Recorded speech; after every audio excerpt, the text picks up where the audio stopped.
Oh,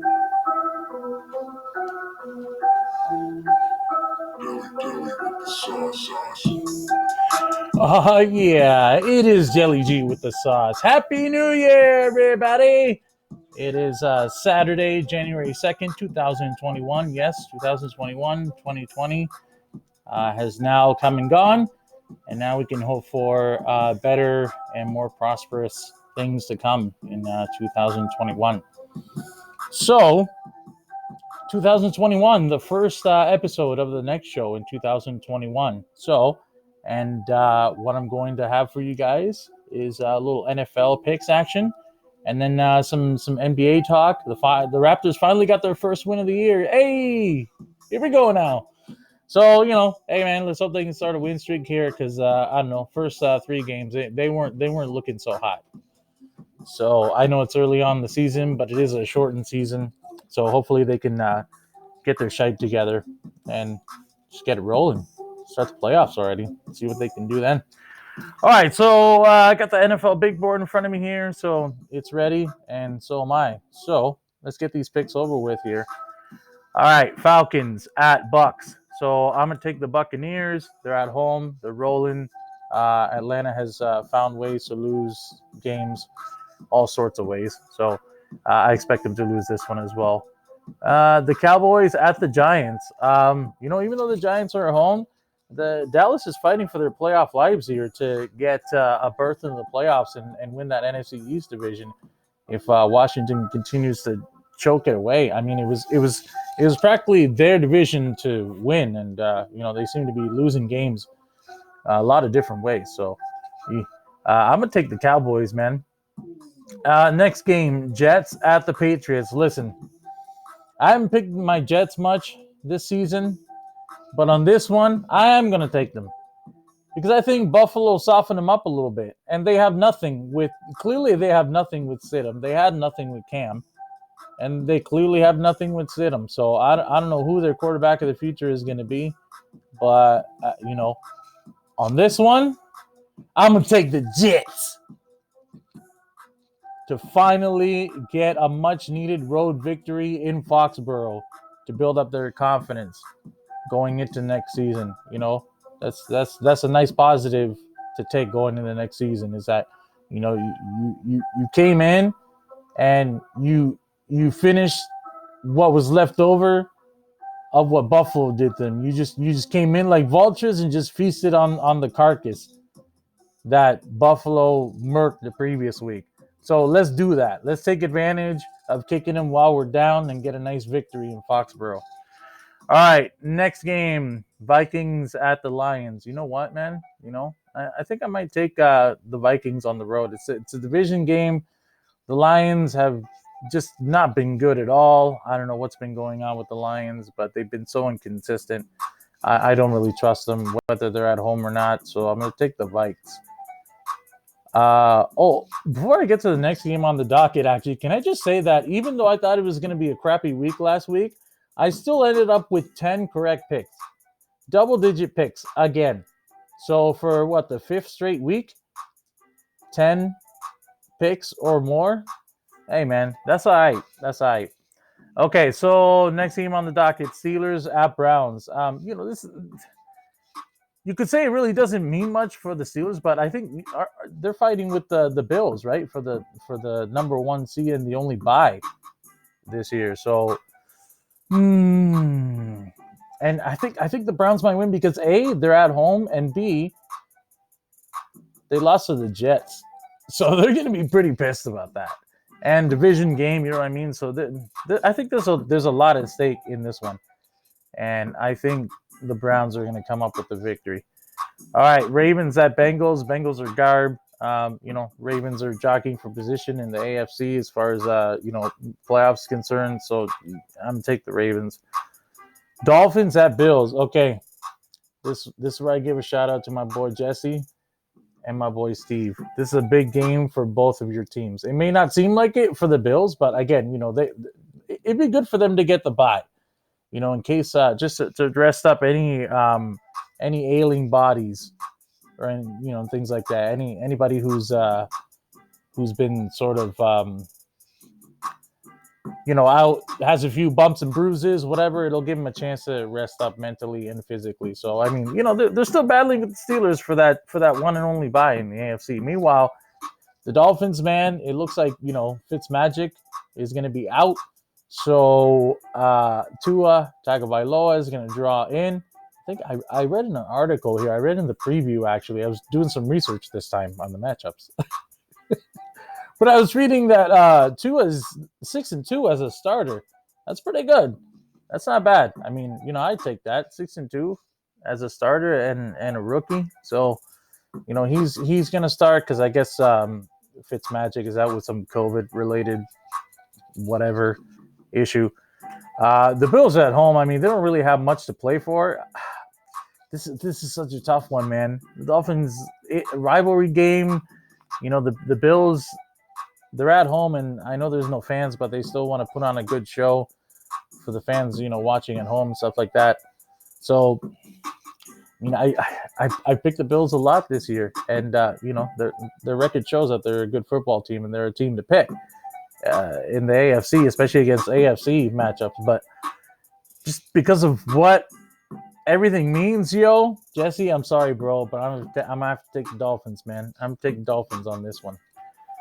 All right, next up is Jakey's team. Hey, the Seahawks on the road to take on the 49ers. A lot of freaking rivalry games this weekend, eh? Wow.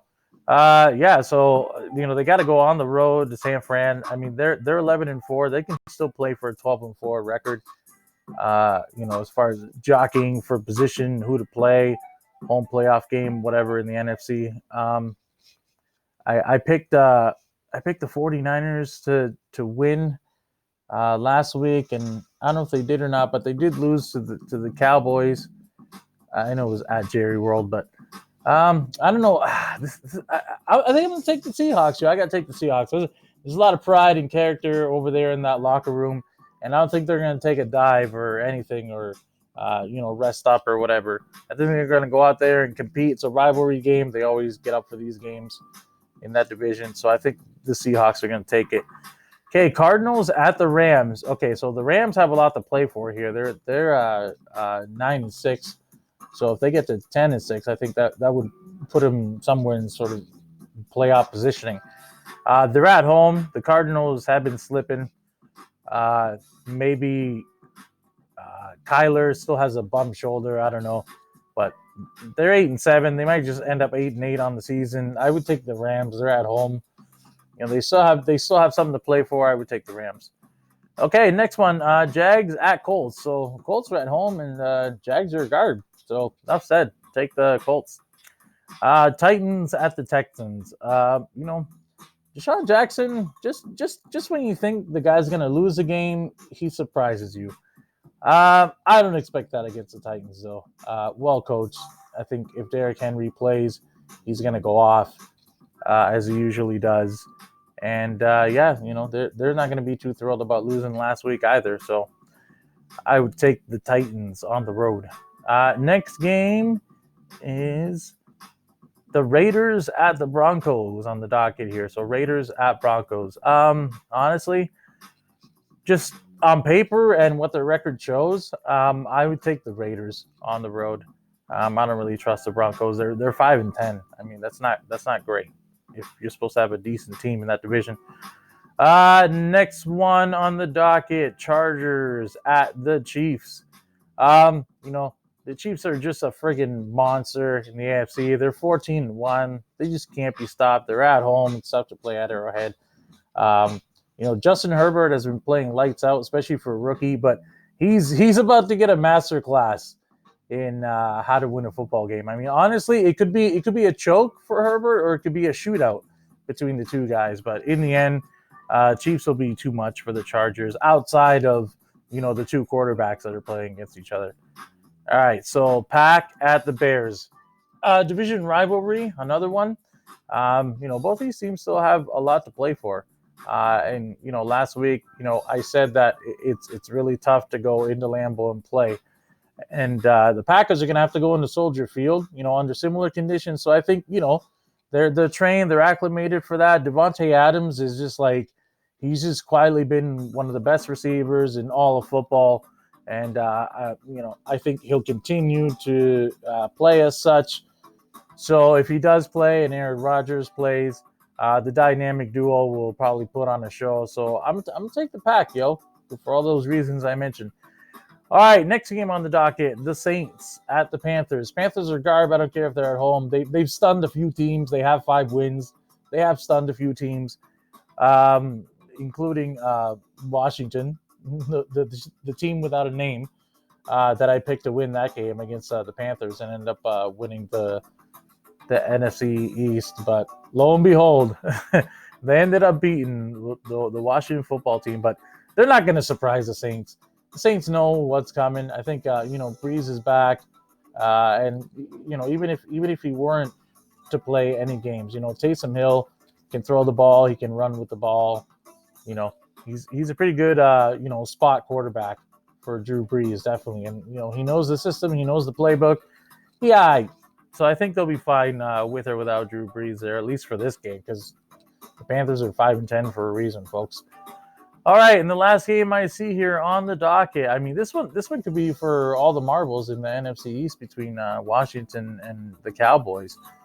So the football team in Washington, without a name, at the Eagles. So I don't know, yo. They're playing on the road. It's going to be a tough game, but their front.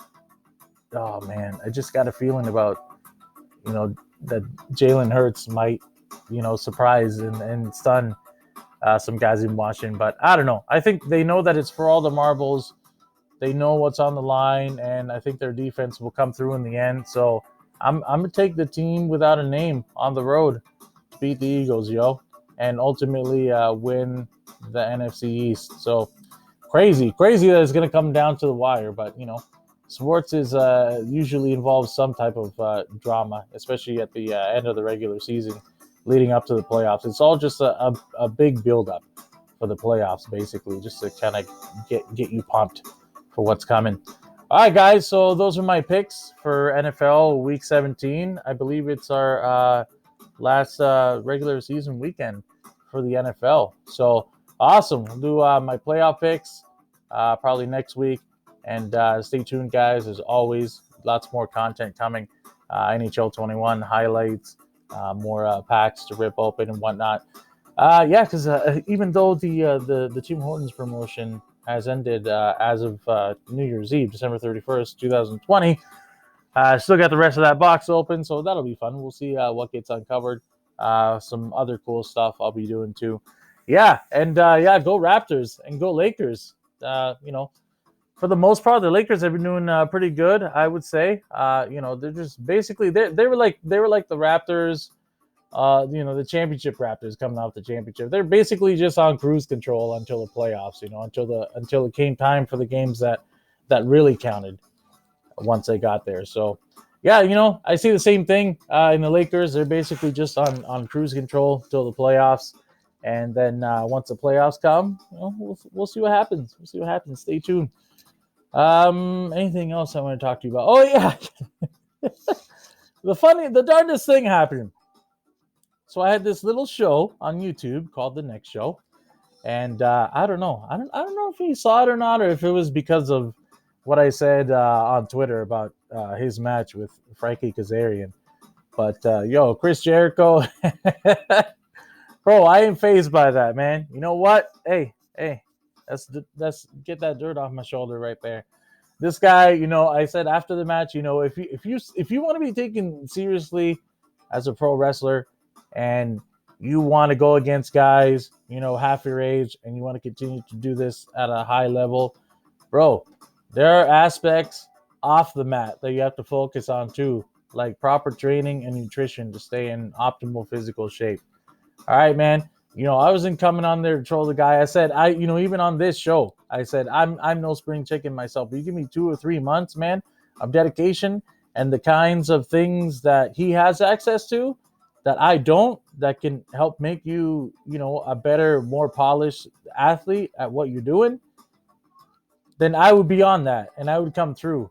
So, and then this guy, so after, whether it was here on my show or whether it was Twitter or YouTube comments or whatever, reality of wrestling comments, whoever was talking about it, Jim Cornette, whatever. I'm all over social media. I'm all over social media.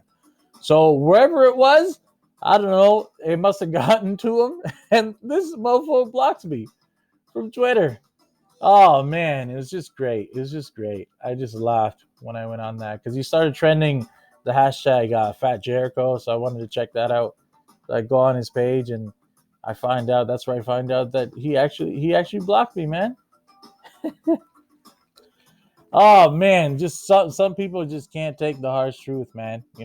It's it's a shame when you enjoy a product and you enjoy watching the talent perform, and you want to root for them, and you basically followed them almost their whole career, even from starting from the days of the WCW versus NWO World Tour video game on the Nintendo 64. Millennials aren't going to remember that. They're not going to know that. But the real wrestling fans that know and have loved the sport for as long as I have will remember that. And they will remember that Jericho was in that. And he was also in WCW NWO Revenge, which was an amazing video game, which ultimately paved the way for WWF No Mercy, which he was also in, and great in that game. So come on, man. You can't play around with good fans like that. I ain't no Mark. I know how it is. I just honestly, if he's doing that to be like in kayfabe and kind of stay in heel status, I get it. I get all that. But let's keep it real, Y2J. If you are gonna, honestly, he should be turning this into a positive. He should be turning this angle into something like, what, guys, what the public has spoken, and I have listened. So start doing montages of him training and all this, and in the gym, whatever. It'll fill time for AEW. There you go. Two birds with one stone. And then boom, 3 months. All right, I'm fit as a fiddle now. Let's go. I'm gonna book a Iron Man match with the third last contender for the AEW championship. I'm gonna book a 60-minute Iron Man match. Let's go. And just be all over the place, man. But some guys choose to do things like that to turn lemons in lemonade. Other guys, decide to put lemon in their eye and add salt to it. So I guess he's clearly the latter and not the former. So all right, guys. My tunes seem to be tweaking out here a little bit. Okay, yeah. I mean, other than that, there's really nothing else to talk about. But as always, you guys keep watching for my NFL picks and whatever else comes up. And as always, let's not forget, it is 2021, but some things never change. And that is, I want to thank my lovely wife, Kirsten. The show would not be possible without you. So thank you very much. And also, I want to give a shout out to my baby girl, Sophia. I hope you're watching this. Daddy loves you so much. And I hope you guys continue to watch out there in Canada and across the globe on YouTube. Thank you for watching. And this has been an episode of The Next Show. Peace out.